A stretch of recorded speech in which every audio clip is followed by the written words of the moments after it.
Okay, so let's jump right in. We're about to unpack a pretty profound mystery that's tucked away inside a single sentence from the ancient story of Purim.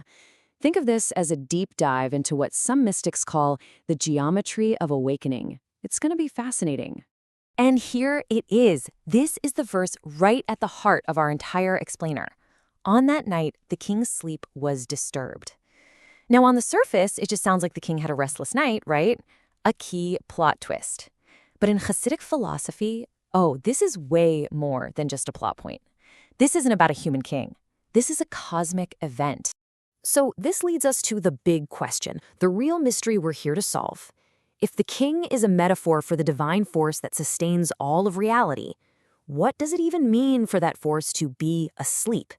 And maybe even more important, what could possibly be powerful enough to disturb it, to wake it up? Okay, first things first, we have to understand what this divine sleep actually is. And no, it's not about being tired.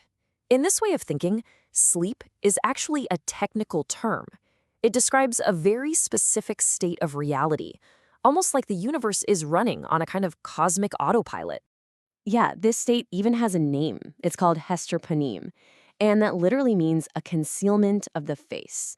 It's describing a universe where the laws of nature, physics, probability, cause and effect, are totally in the driver's seat. Miracles aren't obvious, and everything just seems to run according to a predictable script. So this divine energy is understood to have two basic modes. On the left, you've got the immanent light. This is the part that's always awake, the energy that's running the system according to all those rules. But on the right, you have the transcendent light. This is the source of miracles. And in this state of concealment, it's basically asleep or withdrawn. Now, the villain of the story, Haman, he bet everything on that left column. He truly believed the world was governed only by natural law and luck. He left absolutely no room for miracles. So if the universe is just cruising along on this logical, predictable autopilot, what kind of event could possibly be powerful enough to crash the system? What could wake up that transcendent, miraculous force? Well, the answer, according to these mystical texts, is an act of what's called mezurat nefesh, which means total self-sacrifice. And in this story, it's Queen Esther's willingness to risk her own life, approaching the king when she wasn't summoned. That single act created a kind of rupture, a tear in the very fabric of natural law. And this brings us to the central metaphor of our whole explainer. There's this incredible line from the Midrash that says, "Open for me an opening like the eye of a needle." And believe me, this isn't just beautiful poetry. The actual geometry of a needle is the key to this whole cosmic disturbance. Let's think about this for a second geometrically. What is the point of a needle? Well, it's a location, but it has no area, no dimensions. It's pure position with zero substance. And this perfectly represents a state called bittul ha'etzem, a complete and total nullification of the self. By setting aside her ego, her fear, her instinct for self-preservation, Esther became just like that geometric point, a perfect, dimensionless opening for the infinite to come pouring through. Okay, so we have this tiny pinhole, this opening created by an act of sacrifice. But what does it do?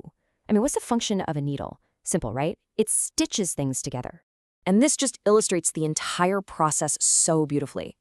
Think of this spool of thread.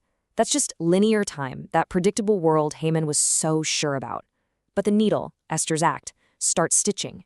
Now, from our limited perspective, down here on the underside of history, it just looks like a complete mess. Tangled threads, random knots, no pattern at all.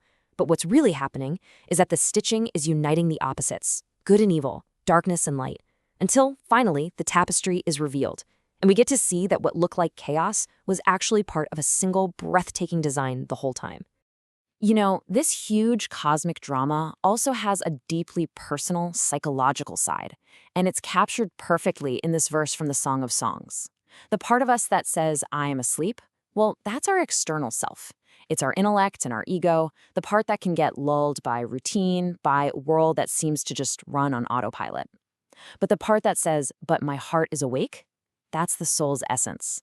That's the core self that never truly sleeps and is always, always connected to that higher transcendent reality. So let's get to our final big insight here. Because the goal isn't just to wake up and go back to business as usual. The whole point of the sleep, of the darkness, is to reach an entirely new level of reality, one that wasn't even possible before. The ultimate state of consciousness in this story is known by this really fascinating phrase, ad mala yad. It means until one does not know. It's this practice of silencing that sleeping I, that logical, ego-driven part of our mind, so that the awake heart can perceive a much deeper truth. It's a state where knowing less actually allows you to grasp a reality that is completely beyond reason. And this is the final twist, the ultimate revelation. The darkness was never an obstacle to the light. The concealment, the sleep, was the very mechanism needed to reveal a level of divine light and connection that was far greater than anything that existed before. It was the night itself that forced the awakening. So, after this whole journey, from a king's bad dream all the way to the geometry of a needle's point, we are left with one last really provocative thought to chew on. What if all the struggles, the chaos, the things in our own lives that seem like the opposite of good, what if they aren't just random knots? What if they are the very thread being used to stitch a pattern so vast and so beautiful that we can only truly see and appreciate it when the whole tapestry is finally complete? That's the deeper reality this story invites us all to consider.